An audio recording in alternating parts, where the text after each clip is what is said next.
और ईरान के खोजीर missile complex पर हमला हुआ है। मिसाइल कॉम्प्लेक्स में कई भीषण धमाके हुए हैं। इजराइल अमेरिकी हमले में इमारत तबाह हो गई है, ये बड़ी खबर आपको बता रहे हैं। मिसाइल कॉम्प्लेक्स में कई भीषण धमाके हुए और इजराइल अमेरिकी हमले में इमारत भी तबाह हो गई है।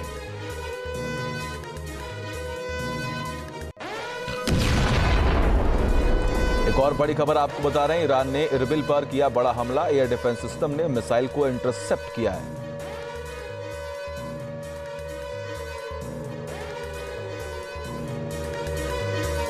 ये बड़ी खबर आपको बता रहे हैं।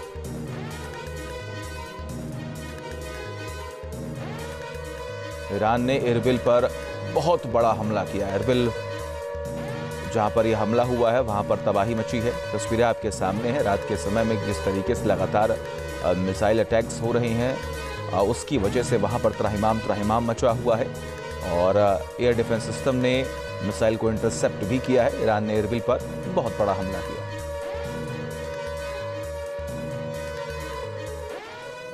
और इस बीच एक और बड़ी खबर आपको बता रहे हैं। इजराइल के हमले को लेकर ईरानी मीडिया का दावा, इजराइल ने स्कूल पर हमला किया। ईरानी मीडिया ने इस बात पर जोर दिया, ईरान के मिनाब में स्कूल पर हमला हुआ है।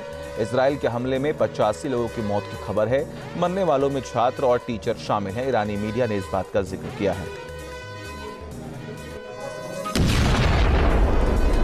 और एक और बड़ी खबर, बहरीन में अमेरिकी एयरबेस पर हमला। बहरीन में ईरान फिर हमला कर रहा है। ईरान की मिसाइलों का एयरबेस पर हमला। जी हां, ईरान जो लगातार इस बात पर जोर दे रहा था कि उनके पास मिसाइलों की पावर है, उनके पास ड्रोन की पावर है, और एक बार फिर से अपनी मिसाइल ताकत दिखाते हुए ईरान लगातार हमले कर रहा है।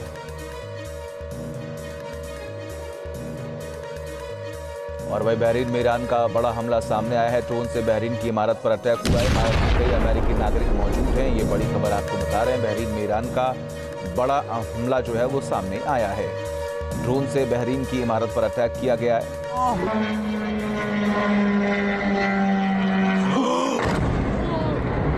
और तस्वीरें आपके सामने आप देख पा रहे हैं किस तरीके से गगनचुंबी इमारतें हैं, वहां पर लगातार बैक टू बैक तमाम हमले किए गए। और उसके बाद आप देख पा रहे हैं कि जो ये बिल्डिंग है वो धराशायी होती हुई नजर आती है। और ये आप देख पा रहे हैं धुआं जो है वो उड़ता हुआ नजर आ रहा है। ये हमला जिसमें कई लोग मौके पर मौजूद इस टावर में, और वहीं पर ये हमला होता है। आप देख पा रहे हैं ऊपरी जो मंजिल है वहां पर ये अटैक होता है। उसके बाद यहाँ पर ब्लास्ट होता है और चारों तरफ सिर्फ और सिर्फ यहाँ पर धुआं ही धुआं नजर आ रहा है।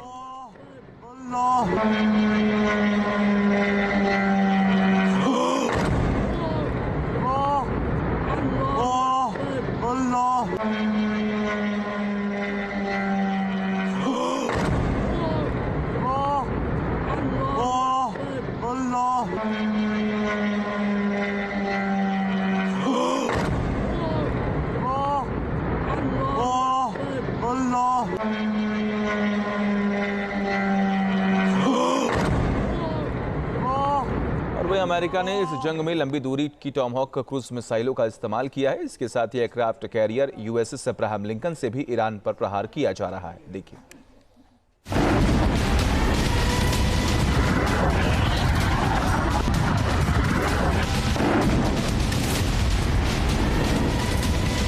अमेरिका और इजराइल ने ईरान पर भीषण हमला कर दिया है। तेहरान से लेकर इस्फहान और शिराज से लेकर खुरामाबाद तक वॉर सायरन गूंजने लगे हैं। ईरान की जमीन पर आसमान से बारूद बरसने लगा है।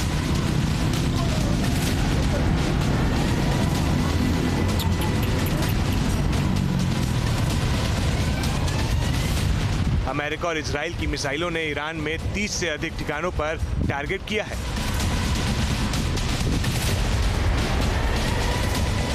अमेरिका का मकसद ईरान में सत्ता परिवर्तन करने का है। सर्वोच्च नेता खामनेई पर भी सीधा निशाना साध दिया है। खामनेई के घर से लेकर दफ्तर तक हमले किए गए हैं। इसके अलावा अमेरिका ने ईरानी सेना के बड़े कमांडरों को भी चुन चुनकर खत्म करने की रणनीति के साथ आगे बढ़ रहे हैं। इस हमले में अमेरिका और इजराइल की तरफ से एक बढ़कर एक घातक हथियारों का इस्तेमाल किया जा रहा है।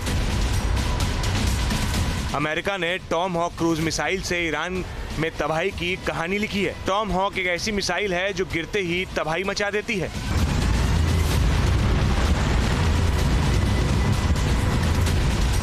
टॉम हॉक अमेरिकी सेना की सटीक और लंबी दूरी की सबसोनिक क्रूज मिसाइल है जो करीब 2500 किलोमीटर तक मार करने में सक्षम है। इसे समुद्र से लॉन्च किया जा सकता है, यानी जहाज या पनडुब्बी से, और जमीन से इसे दागा भी जा सकता है।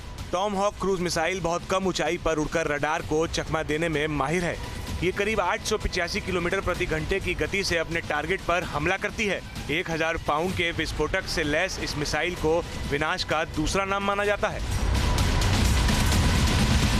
इन्हीं टॉम हॉक क्रूज मिसाइलों के जरिए तेहरान समेत ईरान के बड़े शहरों पर अटैक किया जा रहा है। अमेरिका ने ईरान पर हमले के लिए 600 टॉम हॉक मिसाइलों का विशाल जखीरा तैयार कर रखा था और अब एक एक इन मिसाइलों को ईरान के अहम सैन्य और रणनीतिक ठिकानों पर दागा जा रहा है। तेहरान, कोम, खुर्माबाद, इस्फहान, सावह और शिराज जैसे शहरों में ये मिसाइल कहर ढा रही है। टॉम हॉक मिसाइल जहां गिरती है उसके आसपास का पूरा इलाका कब्रगाह हो जाता है। अमेरिका में टॉम हॉक क्रूज मिसाइल का इस्तेमाल 1991 में खाड़ी युद्ध के बाद कई युद्धों और संघर्षों में किया गया है और इससे अमेरिकी नौसेना के मुख्य हथियारों में गिना जाता है। फारस की खाड़ी में अपनी नेवी की तैनाती बढ़ाने के लिए अमेरिका पहले ही एयरक्राफ्ट कैरियर, कई डिस्ट्रॉयर और नए न्यूक्लियर सबमरीन की फ्लीट तैनात कर चुका है। इससे पता चलता है कि ईरान पर हमले की तैयारी काफी पहले से हो रही थी। अमेरिका ने टॉम हॉक क्रूज मिसाइलों से लैस ओहायो क्लास की न्यूक्लियर सबमरीन भेजकर अपने सैन्य तैयारियों को उस स्तर तक पहुंचा दिया था ताकि ईरान पर किसी भी वक्त हमला किया जा सके, और आखिरकार उसने अपने इरादों को अंजाम तक पहुंचा दिया है। इसके साथ ही अमेरिका ने इस युद्ध में ईरान पर अटैक करने के लिए अपने महाशक्तिशाली aircraft carrier USS Abraham Lincoln को भी मोर्चे पर लगाया है। USS लिंकन की रणनीतिक लोकेशन इतनी खास है कि वो ईरान के किसी भी शहर को खाक कर सकता है। इस पर तैनात फाइटर जेट ईरान के सैन्य ठिकानों को पलक झपकते ही मलबे में बदलने के लिए क्षमता रखते हैं। USS अब्राहम लिंकन सिर्फ एक जहाज नहीं बल्कि अमेरिका की तैरती हुई संप्रभुता है। इस एयरक्राफ्ट कैरियर पर फाइटर्स और हेलीकॉप्टर तैनात हैं।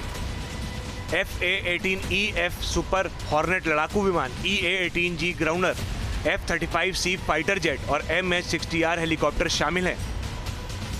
इसके अलावा अमेरिकी नौसेना का सबसे खतरनाक और nuclear powered aircraft carrier USS Gerald R. Ford भी रेडी टू अटैक मोड में है। USS गेराल्ड न्यूक्लियर एनर्जी से चलता है। इसमें 75 से ज्यादा फाइटर जेट तैनात किए जा सकते हैं, जिसमें F-18 super hornet fighter jet और E-2 हॉक आई अर्ली विमान वार्निंग शामिल है। USS गेराल्ड में एडवांस रडार सिस्टम भी लगा है जो हवाई ट्रैफिक और नेविगेशन को कंट्रोल करने में मदद करता है। USS Gerald R. Ford carrier strike group के साथ खास तौर पर क्लास की गाइडेड मिसाइल डिस्ट्रॉयर इसकी ताकत को और भी बढ़ा देती है। Team news nation. आपके मोबाइल पर तुरंत आएगी ब्रेकिंग न्यूज। स्क्रीन पर सबसे पहले दिखेगी बड़ी खबर। देश दुनिया की हर खबर एक जगह। अब आपके मोबाइल पर तुरंत फटाफट इंस्टॉल कीजिए न्यूज़ नेशन ऐप और रखिए खुद को अपडेट।